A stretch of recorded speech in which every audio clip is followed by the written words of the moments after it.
We're going to finish our conversation about some of the regrets that folks have when it comes to retirement, and more importantly, how to solve those. We started that conversation last week, got about halfway through the list, if you will.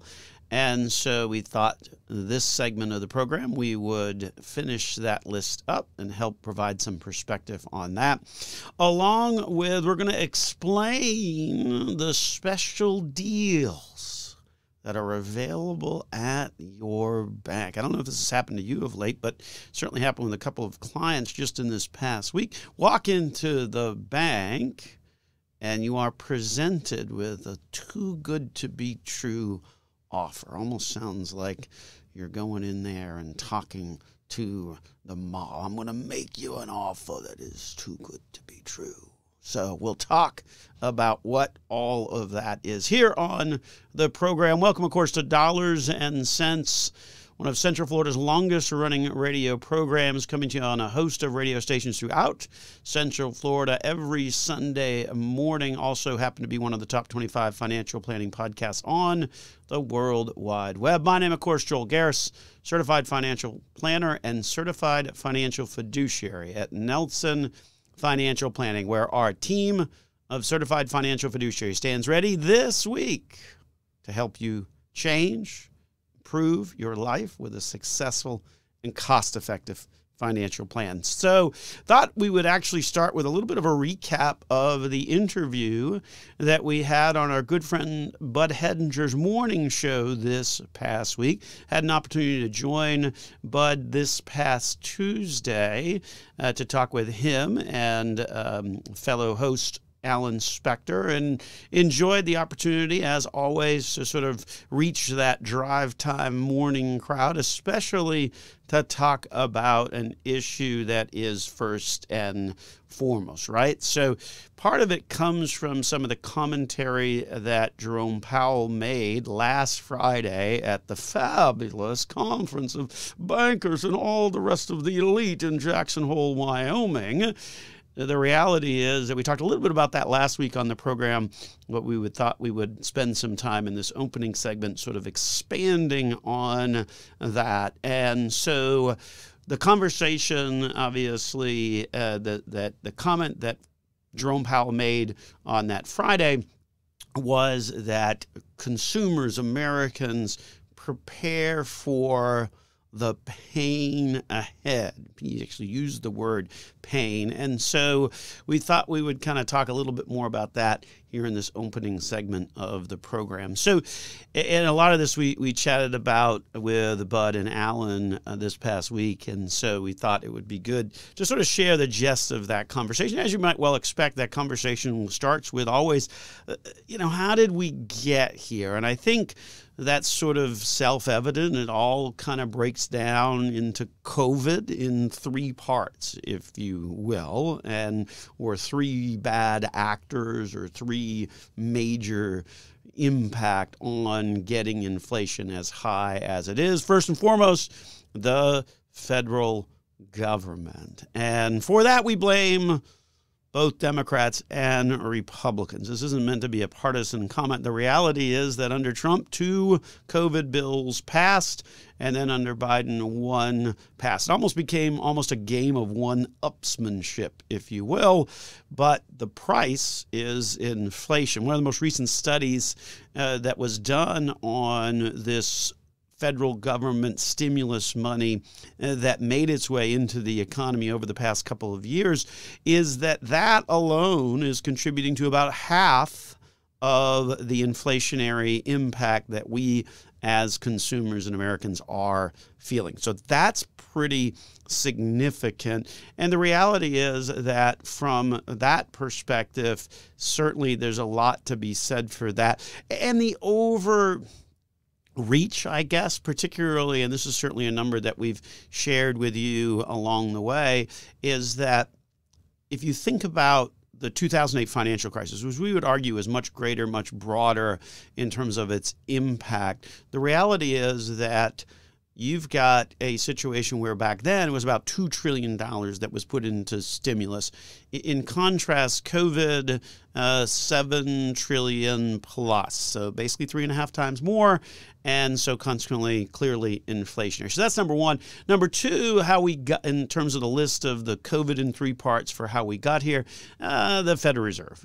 The reality is that they were relatively slow on starting to raise rates. If you remember a year ago, right, they were talking about inflation being this magical transitory event that all of a sudden would just disappear. Well, guess what? It hasn't disappeared.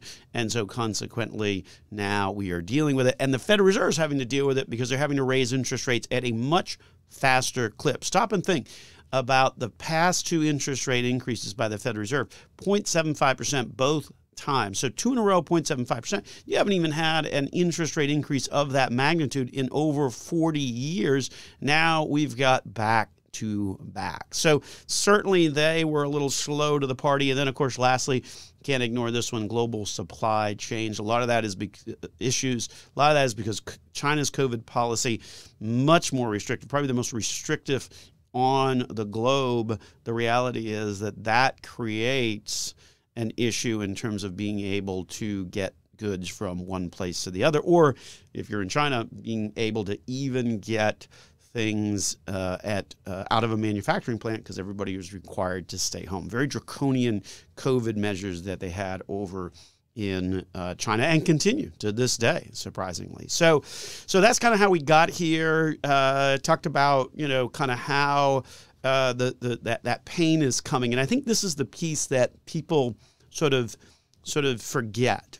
So anytime you raise interest rates or anytime you put stimulus money into the economy, it takes a while for that to actually show up. So think about if you reckon the American economy to a giant cruise ship, and if all of a sudden you want to go 180 degrees in the other direction, if you will, it's going to take a little bit of time to turn that thing. The economy kind of works the same way. So whatever you did 6 or 12 months ago is now just sort of feeling the impact in the economy. So those first rate cuts that the Fed did at the beginning of the year, just now into September, beginning to see that actually ripple in the economy. So that's certainly something to kind of remember is that. And that's why I think Jerome Powell was talking about pain, things like that, because the pain is yet to sort of come, if you will, because a lot of that is a reflection of that money taking time to get into the actual economic system. So what do we mean by pain? Well, obviously, when you raise interest rates, right, it increases borrowing costs, consumer costs go up, whether it's mortgage rates, consumer credit cards, for businesses as well. Those costs go up. If you're trying to finance a new plant or finance your inventory or things like that, then ultimately that starts to be a little bit of a drag that eats away at your profits. So with that pain sort of coming, then we're left with the next part of the conversation, which is how do you wind up addressing inflation? Well, at the end of the day, we think that's such an important topic that for the first time in many, many years, we're actually doing a luncheon seminar about that very topic on October 13th here at the office, an opportunity for folks to sort of join us for a get-to-know-you kind of lunch. And that's exactly the topic that we're going to be talking about. So when we come back from the break, we're going to kind of highlight some of those things to be thinking about as we look to an environment with high inflation. Coming up next here on Dollars and Cents with Joel Garrison. So before the break, we were talking a little bit about the interview that we did with Bud Hedinger and Alan Spector this past week, talking about sort of the potential implications of inflation and fundamentally the pain that is inflicting now and going forward. Because once inflation is sort of in the soup, if you will, economically, it doesn't just disappear overnight. So we're going to have to deal with that more and more. And before the break, we were talking about the fact that we think that is such an important topic that we're actually hosting a luncheon seminar, which we haven't done for many, many years. Now, with the renovation of our our office, we have an opportunity for folks to gather together in our large conference room. So we're going to have a kind of a get-to-know-you lunch for folks that maybe haven't had the opportunity to meet us over the years, certainly giving them an opportunity to do that, and also focusing on that topic of inflation, what's its impact going to be, and how you as a consumer, as an investor, can ultimately reduce down that impact as much as possible. Never going to be able to eliminate it, but if the goal is to try and reduce it as much as possible, then you certainly want to do that. Without stealing sort of the gist of that luncheon seminar that'll be at noon on October 13th at our office. By the way, we encourage you to just go to our website, Nelson Financial Planning, and respond if you've got an interest in meeting us and hopefully enjoying a good lunch and learning a little bit more about some of the important strategies to follow out there to help beat inflation. Go to our website, nelsonfinancialplanning.com. Certainly RSVP to that luncheon on October 13th there as well. I think during the program we've got some ads that have more details as well. If you don't like the internet or aren't really all that savvy, well, you can do it the old-fashioned way. Call the number 407-629-6477 at the office, and guess what? You're going to be shocked. We got a live person that's answering that phone during business hours. We still believe in that approach. So with that, I want to give you just a little bit of tease, if you will, like we did on the Bud Hedinger show this past week. We think there's sort of two pieces of how you help to fight inflation as a consumer. And so the first is being aware of making sure that you keep as much as you earn. What are the two biggest drags on that in terms of the things that ultimately reduce down your investment return? Well, there's investment costs and there's taxes. And so anything you do to try and minimize those two items obviously means that you're going to be able to ultimately get a better return or keep a better return. So one of the things to be thinking about with taxes is make sure you're able to, from a withdrawal perspective, taking things in from a more tax-efficient perspective. That, of course, makes good sense. And then also understand where your tax bracket is. That's why at the office we typically do tax returns, things like that, to really help to nuance and fine-tune the analysis. Similarly, know your investing costs. These days, those costs are actually kind of split up. A lot of folks have realized or sort of forget, if you will, that from an investment perspective, there's always the investment cost of the investment you own. There's always a cost there. But more often than not, those costs are getting split up in that the compensation that you pay to your financial firm, your financial services firm, financial advisor, whoever that may be, is layered on top of that. And when you start to then add those two pieces together, you get to your true cost of ownership. So one of the things you want to make sure is that those two pieces together certainly aren't more than about 1.5% from that total perspective. Remember, you got to ask the question, what's the underlying expenses of the investments that I have, and sort of add then the cost on top of that. You may be surprised if you're getting close to 2. A lot of times we see north of 2. That's a drag on your return. So certainly something you want to be aware of. And then from an investment perspective, know that, and this is, I think, something that plays out even more now, larger companies that dominate their space, ultimately, those types of companies are the ones that have a tendency to be a little bit more inflation-proof, because at the end of the day, you're still going to hold your Prime membership. You're still going to wind up going to Disney and the like. Similarly, what we said on Bud's show was that you certainly don't want the majority of your portfolio to be cash and bonds, because the return there, particularly once you adjust it for inflation, particularly once you adjust it for taxes, is going to be a negative number based upon where kind of inflation is today. So some things to certainly watch out for. We thought we would share that conversation with Bud, also talk a little bit about that luncheon seminar that we've got coming up at the office on October 13th in order to specifically address this topic. We think this is a pretty timely topic that hasn't really been around for probably 2 decades. So certainly something for folks to be aware of. So welcome to the program. This, of course, is Dollars and Cents, where we help you make sense out of all of life's decisions involving your dollars. My name is Joel Garris. I'm a certified financial planner, certified financial fiduciary at Nelson Financial Planning, where we've got a team of certified financial fiduciaries who stand ready this week to help you change your life with a successful and cost-effective financial plan. So last week on the program, we started this conversation about some of the things that people regret about their retirement and talked a little bit about some of the solutions as well to avoid those regrets in sort of almost a comparative piece or a comparison piece of sorts.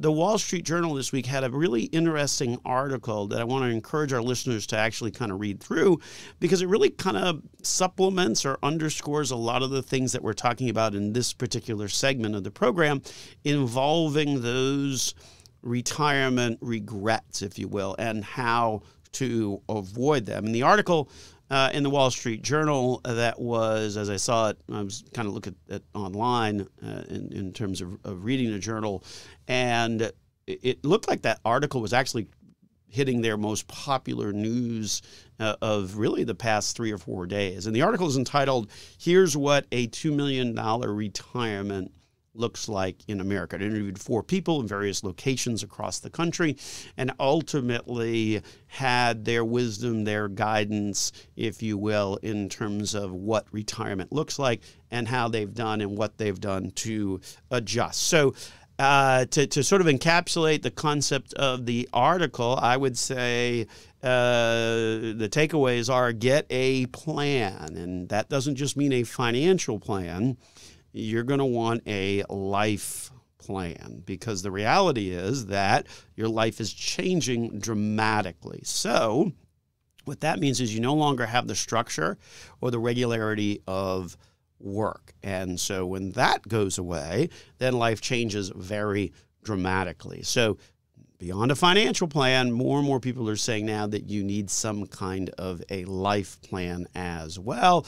And then number 2, the takeaway from that journal article, really more about, okay, financially, at the end of the day, best advice, don't have a mortgage going into retirement. So some interesting sort of comparison piece with what we were talking about on the program last week, and then what we're kind of finishing up this week. So just to recap, we had made it through sort of the first 3 things on our list of 5 about some of the biggest regrets in retirement, and more importantly, how to solve them. Number 1 was, I wish I had planned earlier. Certainly, that makes sense. We talked a little bit about that in terms of, not waiting for the right time to invest, not getting too hung up on timing, if you will, but it's really time in, not timing. Concepts like paying yourself first, things like that. Number 2 on the list was, I wish I had made a plan for my income in retirement. And that has to do with sort of being tax efficient and making sure that you have your bases covered as to where you're going to get the flexibility. Like if you needed money for a leaky roof, new car, things like that, where's that piece going to come from, and how tax efficient is that really going to be? Number 3, sort of similar to that life plan. I wish I had made a plan for my spare time. And I think that's what the journal article was talking an awful lot about. So that's the background, if you will, on it. When we come back, we're going to hit number 4 and number 5 on that list of retirement regrets and how to avoid them. Coming up next here on Dollars and Cents with Joel Garris of Nelson Financial Planning. On the program, we're talking about some of the biggest regrets that people have about retirement, sort of almost like a comparison conversation to the Wall Street Journal article that was trending as their most popular news story online, entitled, "What a $2 Million Retirement Looks Like in Retirement." We started this conversation last week on the program, sort of finishing up this week because, unfortunately, we ran out of time last week on the program. So, number 4 on the list, if you will, is, I wish I had kept my eye on the prize. And I guess this has a lot of different ripple effects, if you will. The reality is that investing is a marathon, not a sprint. I think too often we get distracted, whether it's from what my neighbor says, or it's a new product, or it's a new investment, or it's a new approach, or new this, new that, new sales pitch, whatever the case may be. Ultimately, that serves only to sort of distract from our core investing principles. The list on that is endless. Throw in the notion of, oh, I got to keep up with the Joneses, if you will, my neighbors, and you wind up having a issue at retirement by not having saved enough, while at the same point in time not perhaps getting the investment results that you should have getting distracted by the new shiny investment product or new sector or new platform, whatever the case may be. Remember, it's about being consistent, being diversified, and we certainly would throw in there the notion of making sure that you're getting your debt in good shape. You certainly don't want to go into retirement with some kind of a mortgage. Number 5 on this list, I wish I hadn't put off difficult decisions. I guess that one probably could apply to life in general, so to speak. But the reality is that oftentimes I think we put off difficult decisions because that's just basic human nature. Kinds of difficult decisions that certainly would be applicable, particularly when we think about retirement, are things like estate planning. Have you really gone through and made sure that every single asset that you own is properly titled? Because there's ways to do that that ultimately avoid the probate process, that ultimately makes life so much easier for those that you leave behind.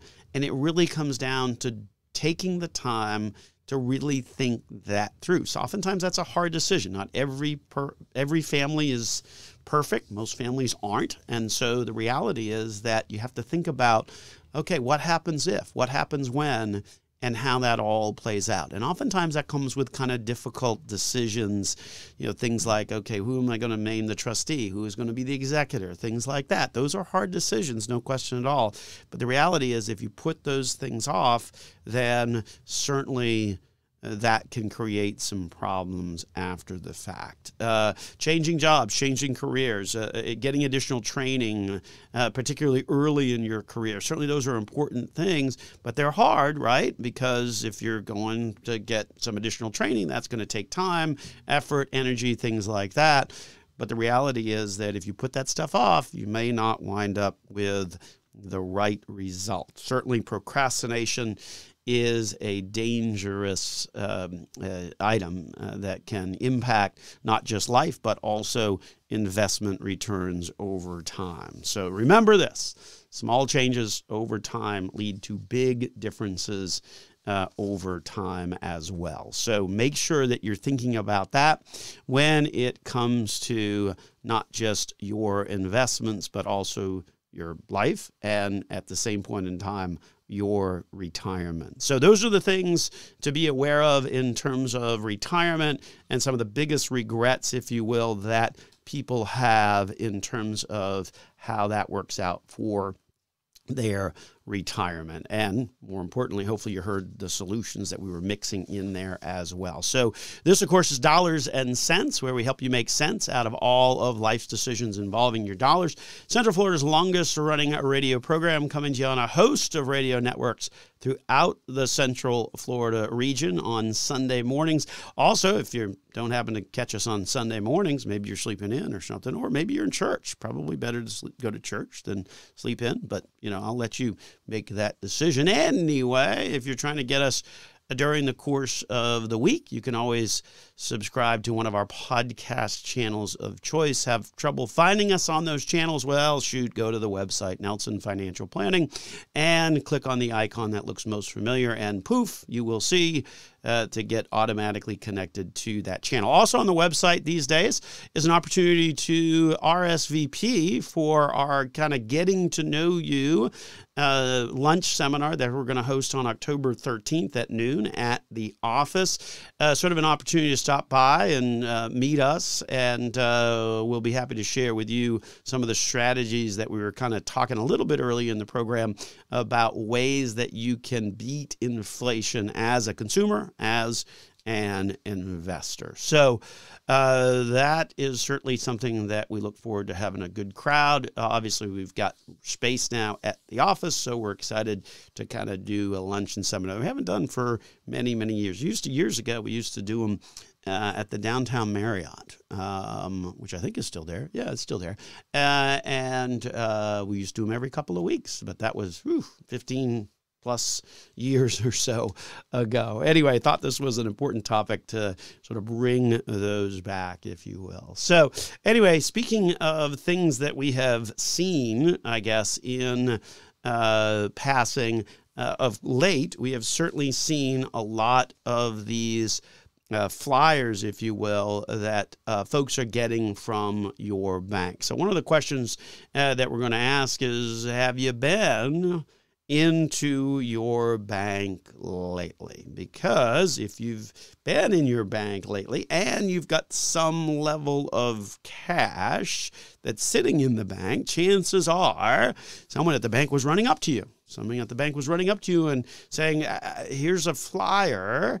And at the end of the day, it talks about some returns that certainly are all too good to be true when it comes to the rates that you're seeing, particularly if you look at those rates in comparison to what the current rates are that you could get on a savings account or a money market account or something like that. So what is all of that conversation about?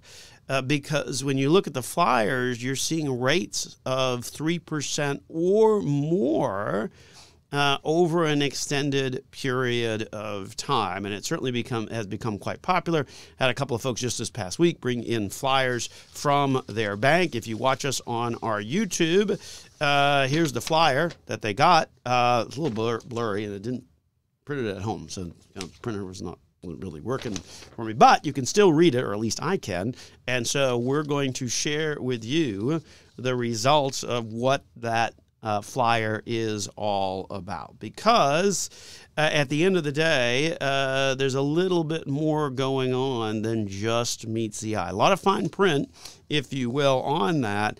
And certainly, as we like to say, if it sounds too good to be true, there's a catch. And there's certainly something when it comes to these types of interest rates that you're seeing as you walk into the bank and get these documents that suggest that you're going to get interest rates well north of 3%. This one, in fact, talks about an interest rate as high as 3.85%. What's going on there with these types of programs? Well, the answer may surprise you, and we're going to talk a little bit more about what that really is coming up next here in our next segment here on Dollars and Cents. We're going to talk about those flyers that you're getting from the bank as you walk into the bank, what the real deal is behind all of that, because at the end of the day, the flyer that you got is certainly not exactly representative of what it is that you think you may get. Because the reality is, you walk in your bank, right, and you think, oh, this is the bank. This is the FDIC guarantee. This is where all of that is happening. But more often than not, these products redirect you to something else. And we're going to tell you what that something else is after these messages here on Dollars and Cents with Joel Garris of Nelson Financial Planning. So So you walk into your bank, you get one of these flyers. A couple of clients this past week brought in these flyers, and they have great looking interest rates on them. So what's going on with that? One of the flyers that one of our clients brought in this past week showed an interest rate as high as 3.85% with a little tagline that says, looking for competitive guaranteed rates. Now, what's interesting about that is you're sitting in a bank, right? And you walk into a bank and you've just been handed this flyer, and you see the word guarantee, and you think, oh, that has to be, right, the FDIC, because, right, I'm in a bank. But that's not really the case. The guarantee that they're talking about on this little flyer is from the issuer or insurance company. See, in order to get those higher interest rates, you have to give up something, right? You're not just going to be able to get 3.5%, close to 4%, while still having that FDIC guarantee. The world doesn't work that way, so there has to be something different. And so you give up the guarantee of the FDIC in exchange for the guarantee of the insurance company, because what you're doing with these types of products is a different relationship with that bank than a traditional depositor relationship. There's a big difference to that, and we're going to explain that here in this segment of the program. So welcome to Dollars and Cents, where we help you make sense out of all of life's decisions involving your dollars. Central Florida's longest-running radio program, also one of the top 25 financial planning podcasts on the World Wide Web, with over 25,000 downloads of our program. So make sure you subscribe to us on your favorite podcast channel of choice. Go to our website, Nelson Financial Planning, and you can find links directly to those channels on the various platforms. My name, of course, Joel Garris, certified financial planner, certified financial fiduciary at Nelson Financial Planning. So what's the deal with this, right? I mean, you walk into the bank, you see guarantee, but it's not a guarantee from the bank, and it's not a guarantee that's backed up by the FDIC. It's backed up by an insurance company. So what does that mean? Well, at the end of the day, if it's backed up by an insurance company, then it must be an annuity. And you know what? When you hear that word, that's really what you should be thinking about. Fear. Because that's the pitch of all the annuity sales out there. We talked about this on a prior program. Sales of annuities hitting record levels. Guess what? It always happens when the economy is at a slow point. Record levels set that in the second quarter of this year that beat the record that was set in the fourth quarter of 2008. Well, what happened after 2008? Once you got through the fourth quarter, you had a pretty good run, didn't you? Long period of time. Unfortunately, if you put your money into annuity, it was stuck in there with illusory promises that ultimately, oftentimes too good to be true. So what's the downfall? What's the problem? The reality is that as with any annuity, there's a back-end charge and surrender charge, particularly on these products that are getting advertised with the bank, or at least based upon the flyer that we got, is a 7-year surrender schedule that applies, requiring, in essence, your money be tied up for a 7-year period of time. And when you stop and think about it, that's how the game is played, because in order to offer you interest rates of 3.5%, close to 4%, there's got to be a period of time where they are retaining that money and using that money to ultimately generate that return, or at least they being the insurance company, not the bank, the insurance company that issued the product. And so from that perspective, the only way to really get that return is ultimately, like any investing approach, is over time. So consequently, by taking that money, locking it down for that up to a 7-year period of time, that's how they're able to do that, right? And the mechanism of how they lock that money up, if you will, is because of a massive surrender charge that exists that ultimately is a pretty significant slice of your amount that you invested. When you think about if you need that money in the first year or two often, and the flyer here lists out the surrender charge schedules based upon the year that you're in. Year 1, year 2, it's going to cost you 6%.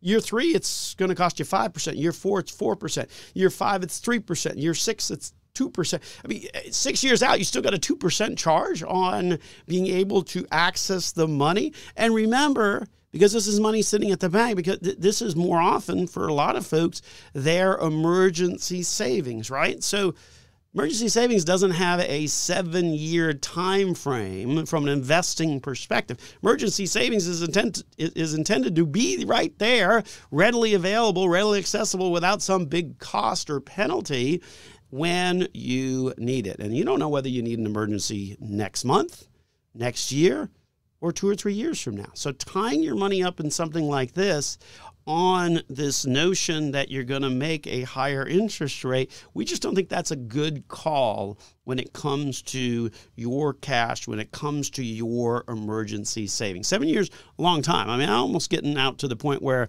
maybe you should think about investing that money if you really don't need it for a 7-year period of time. The other part of it, and this is an important part as well, and you need to be aware of it, the reality is that interest rates are going up. So if interest rates are going up, at the end of the day, why would I lock my money up for the next 7 years? You don't think interest rates are going to be much higher a year from now? I mean, the Federal Reserve said that, right? So if that's the case, why am I going to lock my money up during a period of time, particularly over the next couple of years, where you're going to have rising interest rates? Better off just sitting waiting it out. Not uncommon, okay?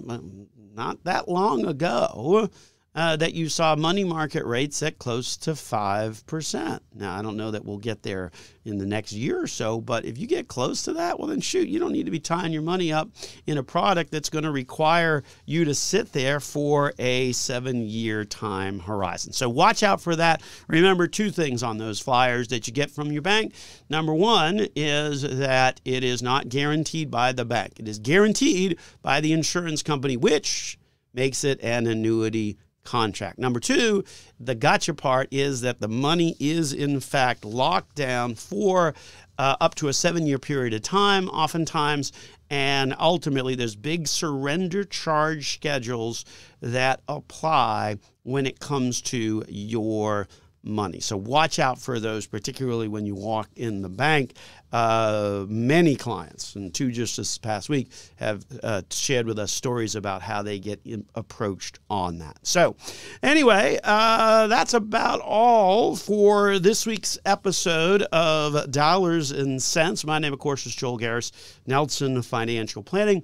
If you liked what you heard and want to learn more about how our team of certified financial fiduciaries at Nelson Financial Planning can help you change your life with a successful and cost-effective financial plan, go to our website, nelsonfinancialplanning.com, and fill out the Contact Us form to set up an absolutely free conversation. Now, if you're not really internet or website savvy, you can always call our office directly at 407-629-6477. We still actually have humans that answer the phone.